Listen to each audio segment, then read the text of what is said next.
Amigas y amigos, gracias como siempre por su preferencia. En esta emisión de Telediario haremos un repaso por los hechos más importantes de la jornada. Comenzamos con nuestros titulares. Bienvenidos.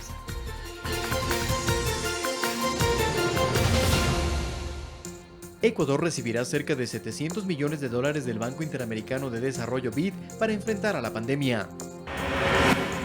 Los alcaldes del país recibieron información detallada de las autoridades del COE Nacional que les permitirá tomar decisiones sobre la emergencia sanitaria.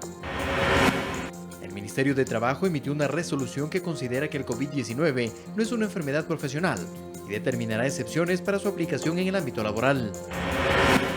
La Cámara de Comercio de Quito trabaja en un plan de reactivación para generar transacciones en línea. Según sus estudios, la micro y pequeña empresa reportaron disminución en las ventas y reducción en sus nóminas. En lo internacional, Europa se prepara para su reactivación productiva, mientras los gobiernos toman medidas para evitar un rebrote del coronavirus.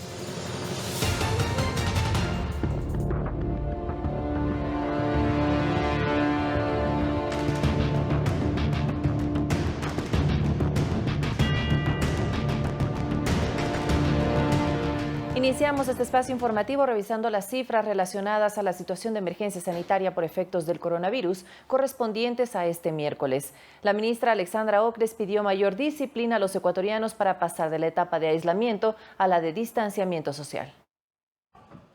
Hasta este miércoles 29 de abril se realizaron 67.263 pruebas para COVID-19. 1.720 pacientes recibieron el alta hospitalaria. 27.510 casos fueron descartados. 24.675 se confirmaron. 1.523 pacientes se recuperaron. Fallecieron hasta el momento 883 personas. 1.357 más fallecidos se registran por sospecha de COVID. Cifras que dan cuenta de que el Ecuador sigue en una situación compleja. En esta siguiente etapa, es decir, del aislamiento al distanciamiento, requerimos mayor disciplina de los ciudadanos. Informó además que el COE aprobó 41 protocolos desde las mesas técnicas para su aplicación. Para que la aplicación esté ya en manos de las distintas instituciones. Todo esto a lo largo de estos 45 días de emergencia sanitaria. Destacó que el Servicio Nacional de Gestión de Riesgos es la entidad responsable, junto a otras instituciones, del traslado de las personas que llegaron al país y cumplieron ya el aislamiento preventivo obligatorio.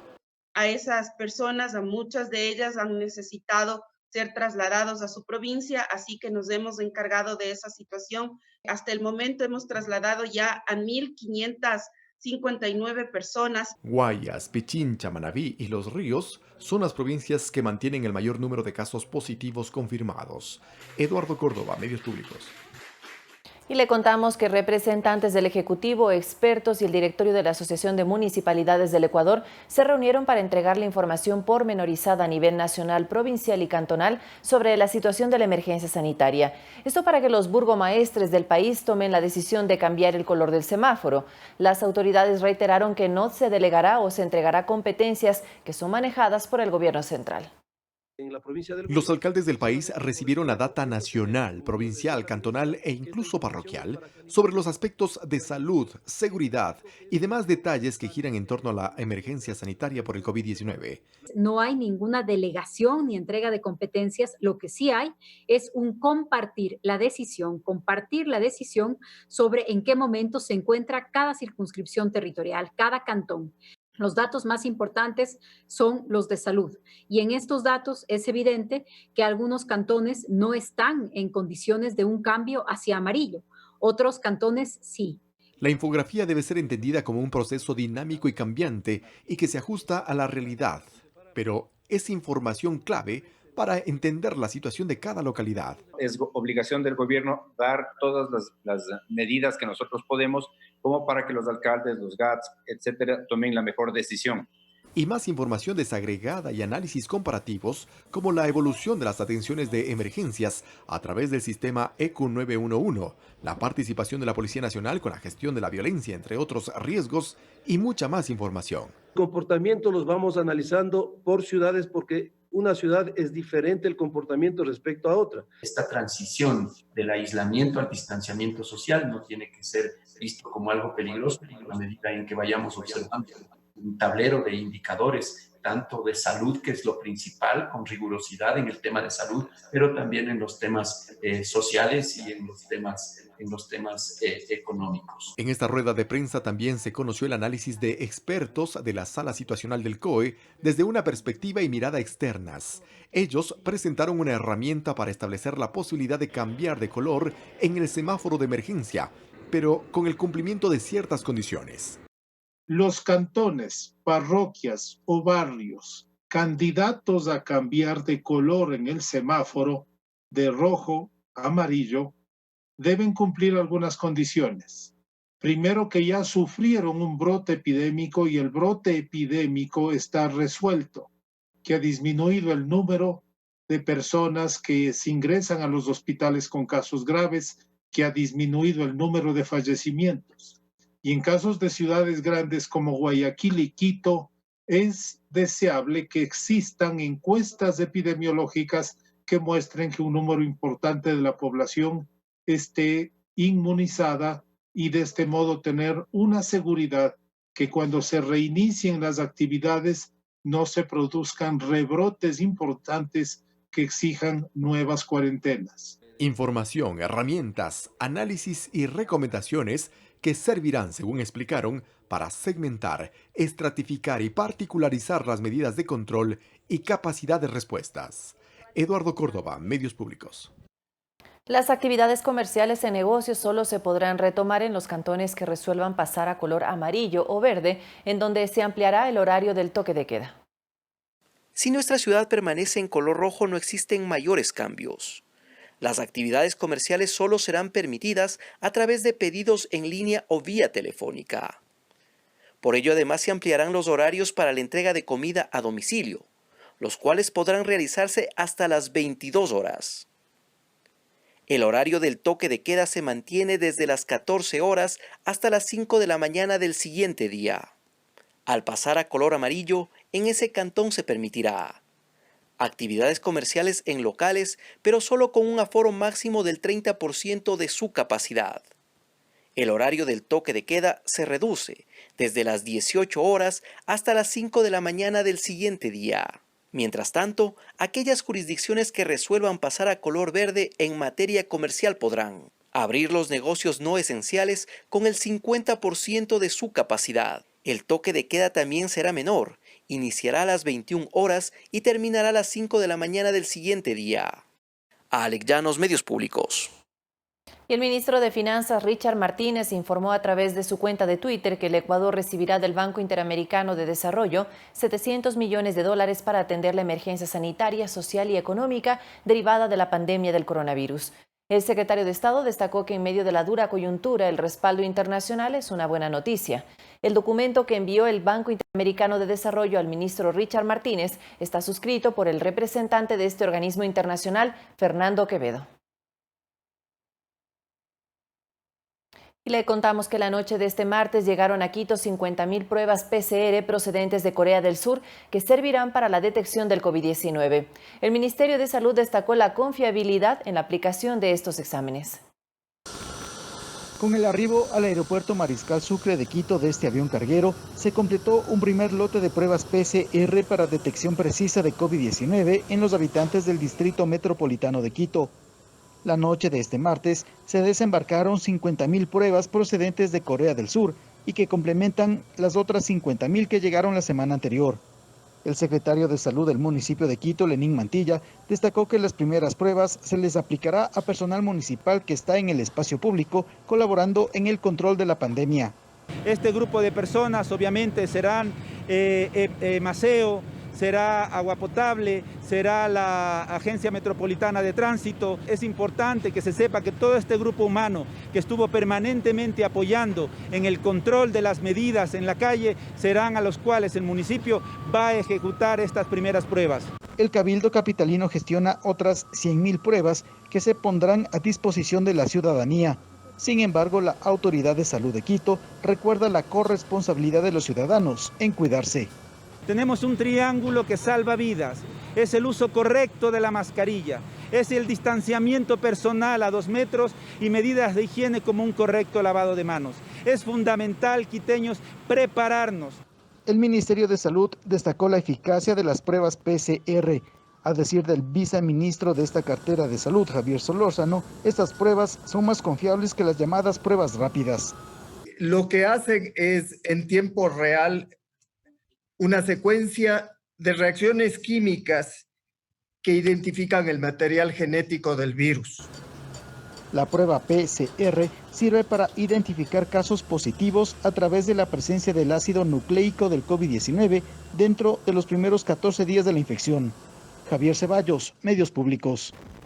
En todo el país hay más de 406 centros públicos y privados para la toma de muestras que permiten identificar si una persona está infectada o no con coronavirus. Si usted presenta al menos 2 de los 4 principales síntomas, este es el mecanismo que debe seguir para comprobar si es portador del virus.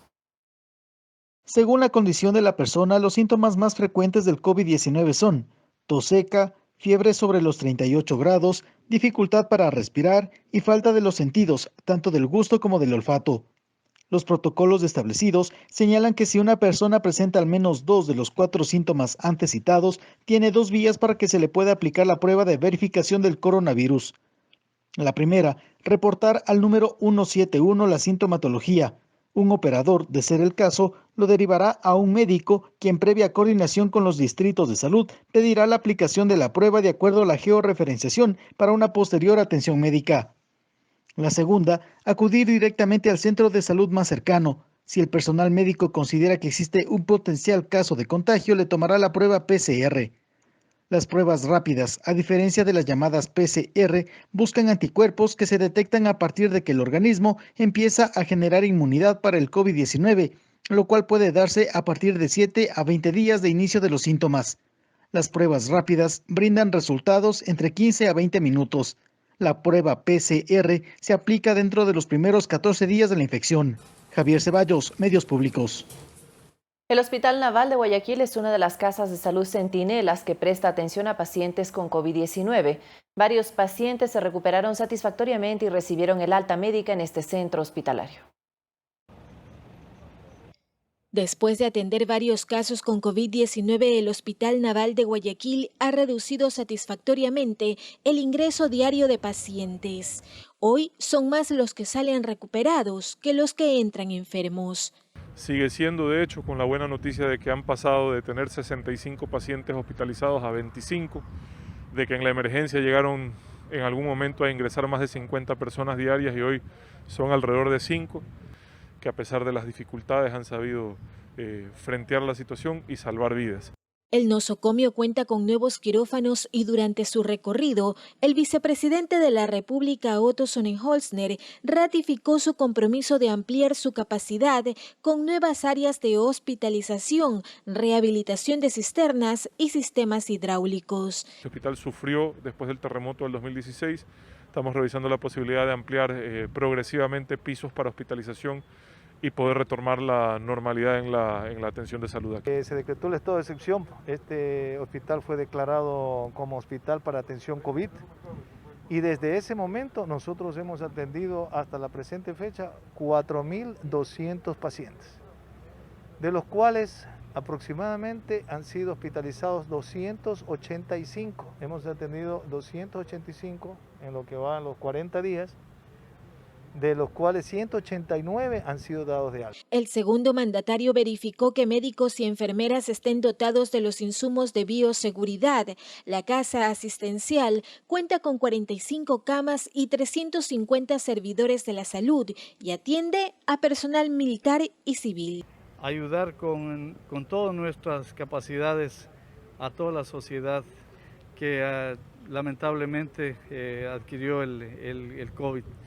Y creo que esa es la contribución de nosotros como un instrumento del Estado, como una herramienta del Estado para atender a nuestra gente. Mariuxi Buenaño, Medios Públicos. Y con la participación del vicepresidente de la República, Otto Sonnenholzner, más de 700 policías recibieron su ascenso. El segundo mandatario también recorrió el Hospital de la Policía en la ciudad de Guayaquil. Junto al segundo mandatario Otto Sonnenholzner, lo acompañaron el líder de la Fuerza de Tarea Conjunta Jorge Guatet y el gobernador del Guayas Pedro Pablo Duarte. Se entregó de forma representativa las insignias a 5 representantes y agradeció la tarea cumplida en primera línea durante la crisis sanitaria. En nombre de los ecuatorianos, de todo un país, que ve una vez más cómo la Policía Nacional da un paso al frente y sin temor, con mucho respeto, eso sí, una terrible enfermedad, una pandemia, pero sin temor, con valentía, han estado en lugares que jamás pensaron estar, han vivido momentos que muchos pensamos no tener que vivir, pero con la frente en alto, han realizado una labor de la cual el país se siente orgulloso. Por eso, gracias, infinitas gracias. Esto solo es posible también por tener liderazgos bien definidos, valientes, responsables, como su ministra de Gobierno, como su comandante general de policía, los generales aquí presentes. Por su parte, la comandante de la Zona 8, general Tanya Varela, reconoció la trayectoria profesional de los gendarmes, que además de ejercer los controles, han sido sujetos de maltratos por parte de quienes no acatan las medidas de restricción. En Zona 8 tuvimos 633 servidores técnicos operativos que ascendieron al grado inmediato superior y 132 servidores directivos que también fueron parte de esta ceremonia emotiva.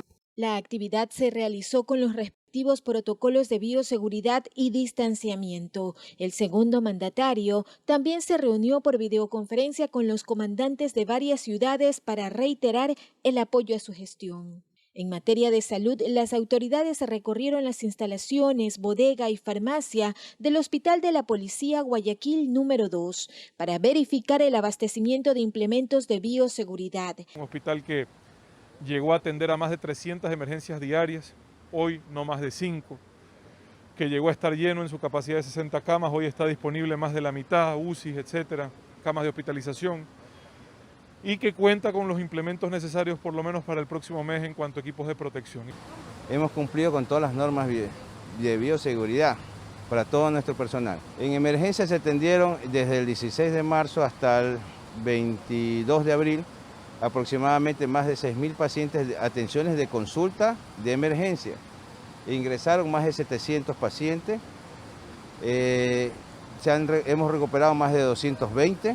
Mariuxi Buenaño, Medios Públicos. Y con el objetivo de que más estudiantes del sistema fiscal se alimenten desde casa para continuar con su preparación académica, el Ministerio de Educación, con la colaboración de padres de familia, canalizó la elaboración de kits escolares. Más niños del sistema de educación fiscal del régimen Sierra y Amazonía continuarán recibiendo su colación. Esto se dio gracias a la colaboración de docentes, directivos, representantes de los padres de familia y de la comunidad en general que voluntariamente han mostrado su solidaridad para armar los kits de alimentación y distribuirlo por las diferentes unidades educativas. Cada kit contiene 18 tetrapacks de diferentes leches o jugo, un jugo de néctar, y también sólidos como galletas multiintegrales o cereales u otro tipo de galleta. Y en ese sentido sirve para 2 semanas completas de la alimentación, que además se puede compartir con la familia, por supuesto. Las raciones alimenticias serán entregadas a los padres, madres o representantes legales de los estudiantes matriculados en la educación fiscal, iniciativa de la que se beneficiarán miles de estudiantes. Aproximadamente a un poquito más de 5.000 unidades educativas. Eso significa cerca de 1.700.000, aproximadamente 1.700.000, 1.800.000 estudiantes. Se está sistematizando con firmas, cada representante de una familia firma, eso lo tabulamos, a diario, tabulamos todo esto. Para precautelar la integridad de los representantes de los estudiantes beneficiarios, cuando sean convocados a retirar los productos alimenticios, será obligatorio el uso de mascarilla o algún elemento que cubra su boca y nariz. Tengo 2 hijitas, una está en inicial y la otra está en tercero de básica. Y entonces mis hijas están contentas, entonces por eso le digo, ahorita están dando, entonces dice mis hijas, ya mamita, dice, vaya dando, trayendo la leche porque ya la extrañamos. En cuanto a la educación particular, la ministra de Educación, Montserrat Creamer, aseguró que han mantenido un continuo diálogo con las autoridades de las instituciones educativas para llegar a acuerdos económicos en medio de la crisis sanitaria. Y sí podemos decir que aproximadamente un 40% ya ha llegado a acuerdos a través de descuentos, planes de financiamiento, fondos de contingencia, etcétera. Mientras dura la cuarentena, docentes del sistema de educación fiscal se han capacitado en nuevas tecnologías para impartir sus conocimientos. Además, según CREAMER, el 95% del sistema educativo del Ecuador tendrá acceso a la teleeducación gracias a la televisión analógica, a la radio y a la impresión de guías docentes. Carla Arcentales, Medios Públicos. En otro tema, según un estudio de la Cámara de Comercio de Quito, el 84% de empresas reportaron disminución en las ventas y las micro y pequeñas empresas redujeron en un 47% su nómina. Frente a este escenario, trabajan en un plan de reactivación para generar ventas en línea. La encuesta de situación empresarial indica que el 84% de las empresas en Quito reportaron disminución en las ventas y solo el 5% que sus ventas crecieron. Si es que no podemos vender, los negocios van a seguir quebrando. Entonces, tal como lo menciono, necesitamos una decisión, necesitamos un plan de reactivación y esto tiene que darse lo antes posible, con las seguridades del distanciamiento social, la higiene adecuada dentro de las empresas para evitar los contagios. Según el estudio, el 61.2% de empresas mantuvo su nómina en 2020. Sin embargo, las micro y pequeñas empresas redujeron un 47.7% su nómina. Por lo tanto, Alarcón indica que es muy importante que las empresas tengan acceso a liquidez. Dando las facilidades para diferir los aportes patronales, también paralelamente trabajando con la banca pública, con la banca privada, con las cooperativas, para que el dinero que en algún momento llegue de las multilaterales se destine en parte, comprendemos la crisis sanitaria, pero que se destine en parte para el sector productivo. Nadie quiere que le regalen nada, pero es deuda con facilidad de pago. Eso es lo que nos va a sacar adelante. Sin embargo, se piensa en la etapa de reactivación. A través de la plataforma www.cuandovolvamos.es ya se han inscrito 300 negocios para ofertar productos con descuentos mínimo de 20%, para ventas anticipadas de diversos productos como computadoras, línea blanca, entre otros. Estamos dando facilidades por medio de las tarjetas de crédito, existe la viabilidad para poder cobrar en cuotas también. En teoría se podría hacer desde el 4 de mayo, siempre y cuando las empresas cumplan con el protocolo. Verónica Rivadeneira, Medios Públicos. Y atención a lo siguiente, el Ministerio de Trabajo emitió una resolución en la que se considera que el COVID-19 no es una enfermedad profesional, pero determina excepciones cuando se establezca a través de métodos científicos un vínculo directo entre la exposición a agentes biológicos y las actividades laborales. El Ministerio de Trabajo reformó su resolución y determina que la enfermedad del coronavirus COVID-19 no constituye un accidente de trabajo ni una enfermedad profesional, en virtud que fue declarada el 11 de marzo del 2020 por la Organización Mundial de la Salud como pandemia, a excepción de aquellos casos en los que se pudiera establecer de forma científica o por métodos adecuados a las condiciones y a las prácticas nacionales un vínculo directo entre la exposición a agentes biológicos que resulte de las actividades laborales contraídas por el trabajador. El presidente del Colegio de Médicos de Pichincha sostuvo que los profesionales de la salud se encuentran en primera línea de combate al COVID-19 y que por ello debe considerarse como una enfermedad profesional. Si usted está laborando y por haber circunstancias, por la falta de equipo de protección personal, por un equipo de protección personal inadecuado, usted se contamina de ese virus y presenta coronavirus estando en sus funciones laborales, en todo el mundo, eso es considerado como un accidente laboral o como una enfermedad profesional. Álvarez asegura que 2.469 profesionales de la salud, entre médicos y enfermeras, están contagiados de COVID-19 en Ecuador. El abogado Diego Cedeño considera que las autoridades deben sustentarse en lo que menciona la Organización Internacional del Trabajo y que el COVID-19 puede considerarse como una enfermedad profesional en la medida que se sufra la afección y la persona esté incapacitada para trabajar como resultado de actividades relacionadas con el trabajo. Deberían tener derecho a una indemnización monetaria, a asistencia médica y a los servicios conexos, según lo establecido en el convenio sobre las prestaciones en caso de accidente de trabajo y enfermedad profesional. Y que se debe definir en qué medida los trabajadores fueron expuestos a riesgos. Para determinar aquello se tienen que hacer análisis para determinar si contraer esa enfermedad tuvo que ver en el ejercicio de las actividades que presta el trabajador en beneficio del empleado. Verónica Rivadeneira, Medios Públicos. Está comprobado que el escuchar música disminuye el estrés y aumenta el optimismo. Es por ello que miembros de la Policía Nacional ofrecieron en el sur de Quito una serenata a la ciudadanía acompañada de varios espectáculos. Vecinas, buenos días, buenos días. La Policía Nacional en esta super mañana les ha venido a visitar. El talento escondido de algunos miembros de la Policía Nacional salió a la luz, con el objetivo de sacar una sonrisa a la ciudadanía en medio de esta crisis sanitaria que afronta el país.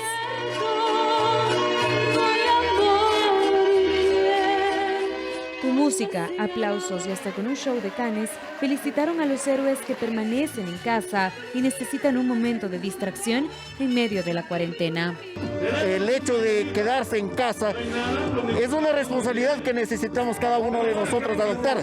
Sin embargo, estas iniciativas que la Policía Nacional adopta es para el agradecimiento que tenemos con la ciudadanía. Detrás de las mascarillas de los vecinos se dibujaron varias sonrisas de agradecimiento a las fuerzas del orden por su arduo trabajo, por estar comprometidos para buscar el bienestar de todos quienes buscan derrotar al coronavirus. A mí me gustó el acto de los magos y el acto de los perros que hacen el esfuerzo para practicar. De verdad nos sacan el estrés, nos ayudan bastante a salir de este encierro feo, ¿no? Porque estamos viviendo momentos de verdad, a momentos angustiantes, ¿no? Porque sin falta de trabajo, sin poder visitar a nuestros familiares. Entonces, esta cosa sí nos ayuda bastante. Este tipo de iniciativas serán presentes en varios barrios del país con la finalidad de promover el orden y brindar un momento de ocio y alegría en medio de la espera. Me parece una cosa fantástica, muy linda, muy hermosa, porque de esa manera incentivan a todos a no pasar solamente encerrados, estresados y con problemas psicológicos. Entonces, esto nos ayuda muchísimo porque nos levanta el ánimo.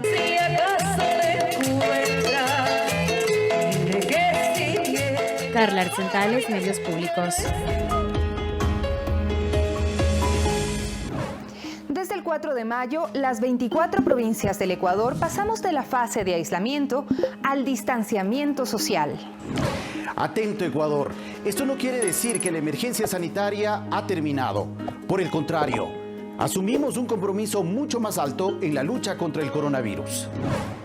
Además, la autoridad cantonal deberá analizar la situación en su jurisdicción, ver si las condiciones son favorables para retomar cierto tipo de actividades con las debidas precauciones y decidir el cambio de medidas. Recuerda que el mejor lugar para enfrentar esta pandemia sigue siendo tu casa y la mejor arma son tus manos limpias.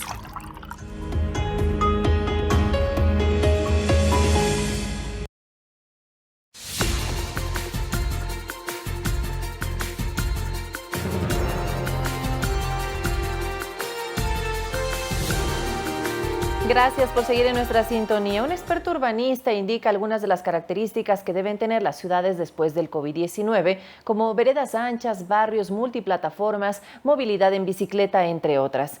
En Quito ya se plantea un nuevo modelo de ciudad para la etapa de distanciamiento social. ¿Cómo deberían rediseñarse las grandes metrópolis del futuro para enfrentar una enfermedad como el COVID-19 cuya característica general es su alta contagiosidad? El arquitecto y catedrático de la Flaxo, Fernando Carrión, manifiesta que las grandes ciudades deben abrir una nueva etapa en el distanciamiento social y evitar así las grandes aglomeraciones. Señala que el reto es crear un nuevo modelo que desincentive los viajes masivos de un lado a otro de la urbe capitalina, una idea que ya se la está proponiendo en la ciudad de París. La ciudad del cuarto de hora, la ciudad de los 15 minutos, que es aquella que tendría esta distancia en bicicleta para llegar a la tienda de la esquina, para llegar a la farmacia de la esquina. Para ello, la capital debe adoptar un modelo que cambie la lógica de una ciudad centralizada en grandes cadenas comerciales donde existen aglomeraciones de personas a una pensada en barrios multiplataformas. En un mismo barrio podemos tener 3, 4 tiendas. ¿Por qué no hacemos de las tiendas algo así como formas de centralidad de la ciudad donde pueda haber una farmacia, pueda haber la propia tienda de abastecimiento y quizás, por ejemplo, un sistema de telemática? Otro de los planteamientos que propone el urbanista es una transición de una ciudad de espacios públicos presenciales hacia una virtual, con el propósito de lograr un mayor distanciamiento social. Centros de convenciones me da la impresión que ya no tienen mucho sentido. Hoy día el nivel de asistencia que tenemos a una videoconferencia es muchísimo más alto y una audiencia prácticamente mundial. Probable también que con este crecimiento del parque automotor, si es que no se tienen políticas públicas claras, los servicios que uno puede acceder con los vehículos pueden incrementarse. Por ejemplo, los restaurantes, la compra de cosas con vehículos o incluso el propio cine, que en algunos lugares ya existe. Finalmente, uno de los puntos críticos en la era post-COVID es el transporte. El urbanista manifiesta la importancia de crear políticas públicas para incrementar el uso de la bicicleta y la movilización peatonal y, por consecuencia, reducir el volumen de pasajeros en la transportación pública. ¿Qué va a pasar con el metro? El metro, en el mejor de los casos, va a llevar 400.000 pasajeros, que son el 15%. O sea, el metro potencialmente va a llevar lo mismo que este rato se mueve la población peatonalmente. ¿Qué es lo que ocurre? En el metro hemos invertido $2.000 millones y en la parte peatonal absolutamente nada. Medidas e ideas que en las próximas semanas serán discutidas por las autoridades capitalinas. Juan Carlos Figueroa, Medios Públicos. En Ecuador, la labor de los guardias de seguridad no se ha detenido durante la emergencia sanitaria. Ellos afirman que la principal motivación es su familia, pese a que por bioseguridad llevan más de un mes sin darse un abrazo. Los agentes de seguridad del país no han detenido su labor durante la emergencia. Uno de ellos es Javier Muñoz. Él no ha dejado de recorrer a diario los 19 puntos que supervisa en toda la provincia del Guayas, la más afectada por la pandemia. Él afirma que la incertidumbre de saber si llegará con salud a casa está siempre presente. El día a día en la calle es durísimo. Como usted ve, nos topamos y rozamos con distintas personas que no tenemos conocimiento si es que están infectadas o no infectadas, pero damos lo mejor de nosotros. Jonathan Pérez trabaja como guardia en una ciudadela. Él tiene contacto a diario con residentes y vehículos a los que personalmente debe desinfectar. Es peligroso, lo sabe, pero debe trabajar, dice, y tiene su motivación. Mi mayor motivación principalmente viene a ser mi hija. Es la que me da fuerza a diario para poder salir de casa a pesar de la situación que está pasando el país. Walter Ortiz comparte la misma motivación. Él duerme aislado de su esposa y sale a trabajar desde las 5 de la mañana. A Walter lo que más le preocupa no es su salud, sino la de su familia, a la que por seguridad no puede abrazar hace ya más de un mes. Es duro, es muy difícil. Y no lo hablo solamente por el hecho de tener a tu hijo, o a tu hija, o a tu mujer aislado tuyo, sino desde el hecho de que no puedes compartir. Javier, Jonathan y Walter sí son dotados de equipos de bioseguridad en su empresa, pero afirman que algunos colegas no corren con la misma suerte, mientras otros son despedidos, por lo que llaman a la sensibilidad, ya que ellos también están en la primera línea de batalla. Sería bueno que esas empresas se pusieran la mano en el corazón y vieran que la verdad hay ciertos compañeros, o sea, colegas, que están trabajando en esta situación que se encuentra el país. Los agentes de seguridad dejan un mensaje a las familias ecuatorianas. Los agentes de seguridad te pedimos, por ti, por mí, quédate en casa. Luis Alfredo Zúñiga, Medios Públicos. Y preste atención a lo siguiente: si usted venció al coronavirus o conoce a un amigo que lo hizo, nos gustaría conocer su historia. Envíenos su testimonio contándonos cómo fue el proceso de recuperación del COVID-19. Estas historias se presentarán en nuestros informativos y nos ayudará a mantenernos firmes durante esta emergencia. Escríbanos a través de la aplicación de WhatsApp al número celular 0987-571631. Los mensajes pueden ser enviados desde cualquier parte del mundo porque Telediario y los medios públicos son el enlace con sus familiares y amigos. Ahora hacemos una breve pausa compartiendo con ustedes más saludos de nuestros televidentes a través del segmento Conectados.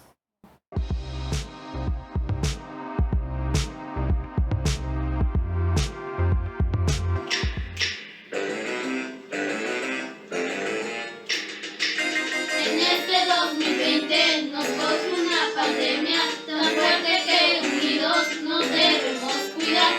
No salgas de tu casa, es la mejor manera. Evita las sanciones, no te contagiarás. Yo quería decirles un mensaje muy importante a todas las personas, que se queden en casa, disfruten con sus hijos y miren como ellos ven como todas las personas que ahora ellos quieren disfrutar para jugar y pasar el tiempo con sus padres. Quédense en casa por ustedes y por todos. Hijos, quédate en casa.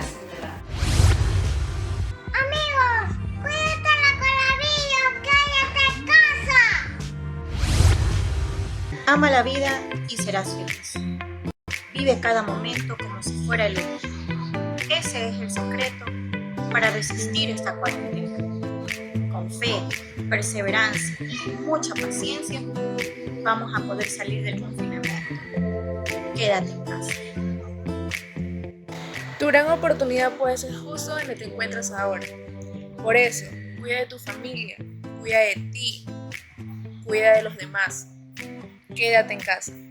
Si aprendiste a valorar a tu familia, entonces quédate en casa. El virus se mueve con la gente. Si nosotros nos detenemos, también se detendrá el virus. Cuidémonos, quédate en casa. Yo me quedo en casa. Me quedo en casa. Bye, cuídense. Y el motivo para dirigirme a ustedes es que hagamos conciencia de lo que estamos pasando en este tiempo, que nos puede enfermar. Hagamos caso a las autoridades y no salgamos de casa. Y un abrazo muy fuerte a los héroes de blanco. Hola amigos, les doy un consejo, lávense las manos y no salgan de la casa porque en este país hay virus. Adiós amigos.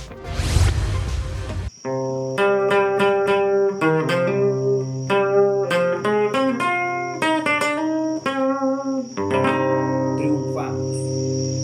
Une tu voz a mi voz para decir que triunfamos, siempre y cuando te quedes en casa. Obedece a las autoridades. Quedémonos en casa.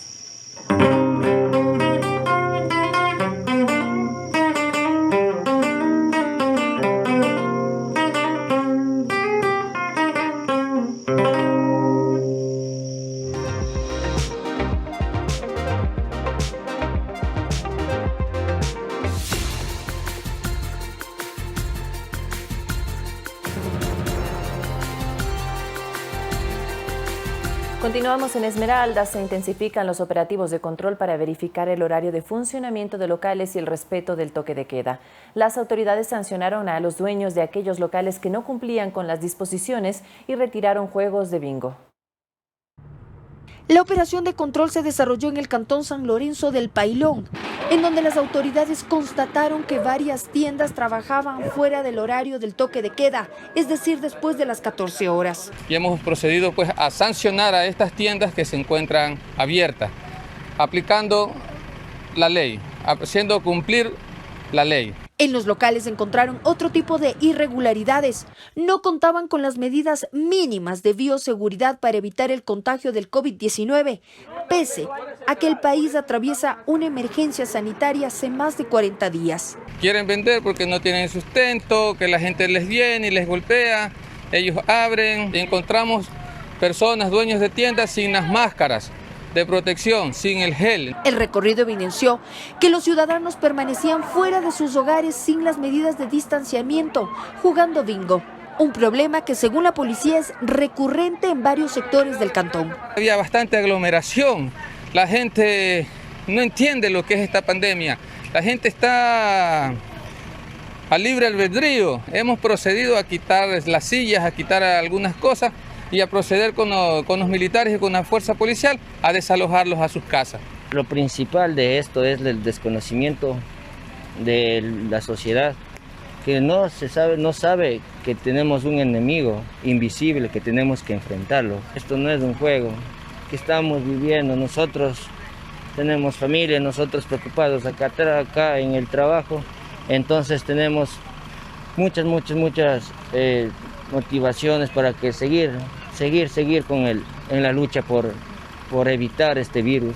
El operativo se desarrolló bajo la coordinación del gobernador de Esmeraldas, Pablo Haddad, con apoyo de las Fuerzas Armadas, Policía Nacional y tenientes políticos. A fin de precautelar, en este caso, la salud integral de los ciudadanos y de las personas, en este caso adultos y niños que están en el sector. Falta de respeto a la autoridad, en este caso a personal policial. Este tipo de operativos se han repetido en Muisne, Atacames, Tachina, Tonchigüe, en los cuales las autoridades locales han verificado los precios de los productos de primera necesidad y el abastecimiento de medicamentos. Valeria Villarroel, Medios Públicos. Unos 500 compatriotas varados en Estados Unidos reciben asistencia de una fundación dirigida por una ibarreña. En ese país se habilitó un sitio de donaciones para continuar con esta labor. Desde hace varias semanas, voluntarios de la Fundación National Community Service, ubicada en Estados Unidos, se organizaron para ayudar a ecuatorianos varados en ese país por el cierre de fronteras decretado a consecuencia del brote mundial de COVID-19. La ibarreña Marta Vega Ero preside esta organización. En este momento seguimos preparando todas las canastas básicas para que ellos puedan tener sus alimentos mientras viajan y regresan a nuestro anhelado país. Según Vega, los beneficiarios reciben además medicinas, hospedajes, alimentación, dinero e incluso proporcionan tickets de vuelo. Tenemos exactamente como 526 ecuatorianos varados que hemos ayudado. Nos quedan por ayudar como 1000 y pico. Que estuvieron muy pendientes. Hernán Vargas es uno de los beneficiarios, quien gracias al apoyo de la Fundación y el Consulado Ecuatoriano en Miami logró retornar junto a su esposa. Ya me encuentro en Quito, Ecuador, luego de 41 días de ausencia. Quiero enviar un agradecimiento muy especial al National Community Service de la Florida, un grupo de personas que estuvieron muy pendientes de mí y de mi esposa, muy pendientes de la situación que pasaba por allá. Si bien la fundación tiene sede en el estado de la Florida, se brinda ayuda a residentes en otras localidades que se registren en su página web, llenando un formulario en el que se especifica qué tipo de ayuda se requiere y si pertenece a un grupo de atención vulnerable. Nos dejan saber sus necesidades y nosotros les vamos atendiendo en todo lado que ellos están, ya que trabajamos con partnership de diferentes organizaciones y podemos hacer ese trabajo en conjunto sin importar el estado que estén. Para poder continuar con esta labor, la organización sin fines de lucro habilitó una página de donaciones que se puede encontrar en su sitio de Facebook. Sofía Montoya, Medios Públicos.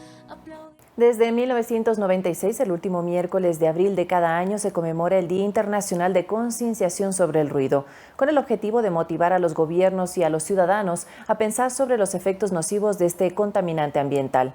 Durante la emergencia del COVID-19, Quito disminuyó en un 90% la contaminación sonora.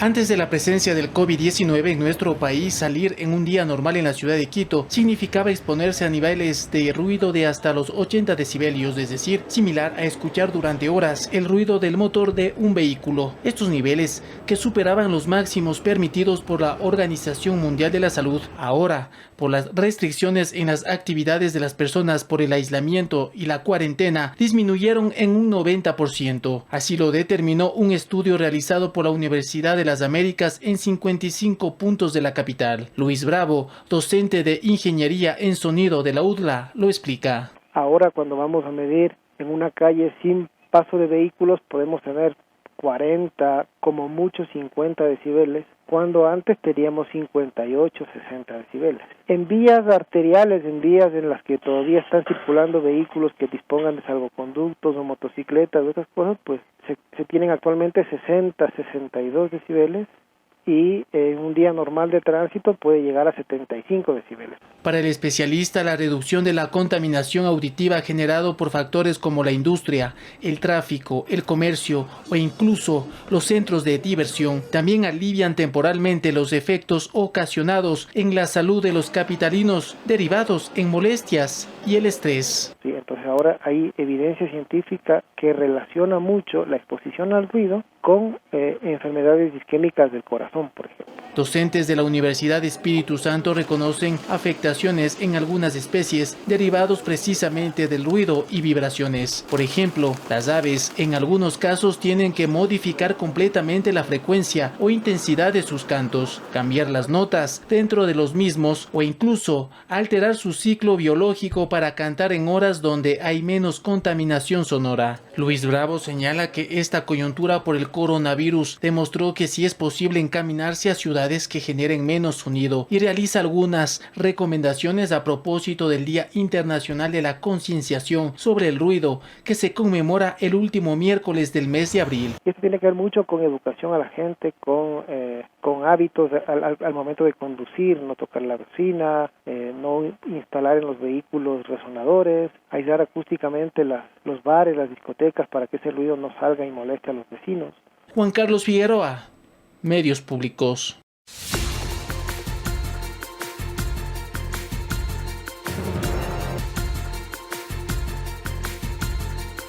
Noticias internacionales. A pocos días de finalizar el confinamiento por el coronavirus, varios países europeos toman medidas para evitar un rebrote de la enfermedad.